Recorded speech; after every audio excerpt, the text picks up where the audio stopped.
Feia temps que veïns de la Teixonera reclamaven la millora del petit mirador que hi ha en aquest sector del carrer de Fastenrath. Ara, però, els han aturat. Adverteixen que s'ha instal·lat un terra que no és antilliscant, com si ho és a la resta del barri des de la reforma que s'hi va fer fa aproximadament 10 anys amb el conegut popularment com a Plaza Patero.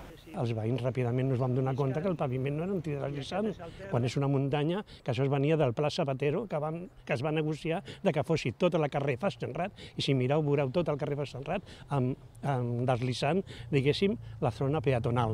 No és l'únic perill que denuncien. A la cantonada de Fastenrath amb Sant Crispí s'està construint aquest mur que substitueix una antiga escala. Els veïns volen que es conservi l'escala perquè consideren que és més segur i encaixa millor amb l'entorn. És qüestió de posar les escales i el que havia, perquè és un racó, diguéssim, que li deien com Gaudí, i l'han arquitectònicament el qual ho ha fet, i perillós. Només és la perillositat que comporta. De moment, el districte d'Horta-Guinardó ha aturat els treballs mentre estudia la situació i decideix si finalitza l'obra o refà el projecte recollint les demandes dels veïns. L'actuació ha de servir per finalitzar la urbanització d'un dels carrers d'accés a l'estació de metro del barri.